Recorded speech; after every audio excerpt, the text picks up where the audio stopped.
අපේ බුදුරජාණන් වහන්සේගේ කාලේ භික්ෂුන් වහන්සේලා 500 නමක් කමටහන් අරගෙන මේ සුදුසු ප්‍රදේශයක් කිව්වා.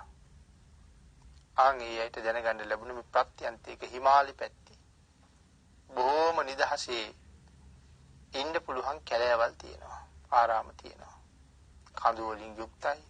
වන ලැබවල්, ගංගාවල්, වැලි තලාවල් බණ භාවනා කරන පිරිසකට හොඳම නිශ්ශබ්ද ප්‍රදේශයක් තියෙනවා කියලා.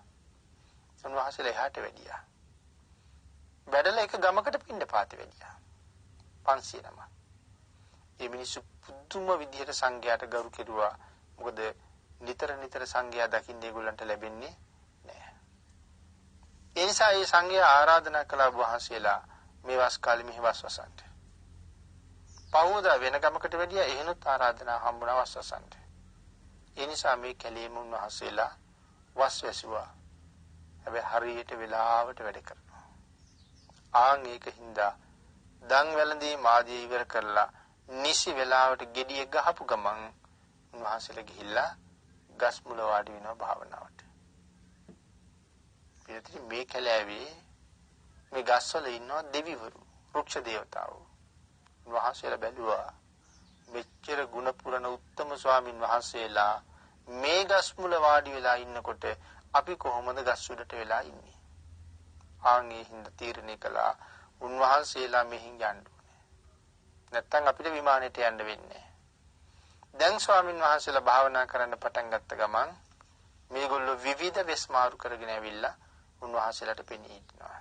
යක්ෂයෝ වාගේ ඉන්නවා. තව භයානක සත්තු වාගේ ඉන්නවා.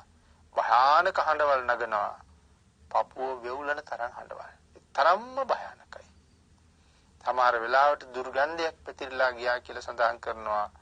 කිසිම භාවනාවක් කරන්න හම්බෙන්නේ නැහැ, ඔළුව කැක්කුම හැදෙනවා. ඒ තරම්ම දුර්ගන්ධයි. හැබැයි එක්කෙනෙකුට කියන්නේ නැහැ. අන්තිමට සියලු දෙනාම එකතු වෙලා හැමෝම අපහසුතාවයෙන් ඉන්න බව දැකලා හැමෝම මේ කාරණාව කතා වෙලා බුදුරජාණන් වහන්සේ ගාවට වැඩියා. ආංගෙදා භාග්‍යතුන් වහන්සේ සඳහන් කළා මහණෙනි මම මේ වස් කාලේ තැන් සැරිසරන්න එපා කියලා තියෙන්නේ. ඇයි ඔහොම ඇවිදින්නේ කියලා. ඒ වෙලාවේ තමන්ගේ අපහසුතාවය කිව්වා. භාග්‍යතුන් වහන්සේ බැලුවා මේගොල්ලන්ට වෙනත් සුදුසු ප්‍රදේශයක් තියෙනවද කියලා. නෑ මේකම තමයි මෙයාලට හොඳ. මේ ප්‍රදේශයේම වස්වසලා මේ අය වස් ඉවර වෙනකොට සෞඛ්‍යලිස්ත නැසනවා. සුදුසු ප්‍රදේශය ඕකමයි. එහාටම යන්න කියලා පිටත් කළා. හැබැයි විශේෂ ආයුධයක් දීලා යවුවා. මොකද්ද? ඒක තමයි මෛත්‍රිය. ඒ මෛත්‍රිය ගැන සාකච්ඡා කරන සූත්‍රය කරණීය මත්ත සූත්‍රය. භාග්‍යතුන් වහන්සේ දේශනා කළා මේ සූත්‍රයම නිතරම සජ්ජායනා කරන්න. මේ සූත්‍රයම නිතරම සාකච්ඡා කරන්න. මේ සූත්‍රයම නිතරම බණ අහන්න. මේ සූත්‍රයම හැම වෙලාවෙම ජීවිතය බවට පත් කරගන්න. උන්වහන්සේලා ඒ බුද්ධ වචනේ ඒ විදිහටම ක්‍රියාත්මක කළා.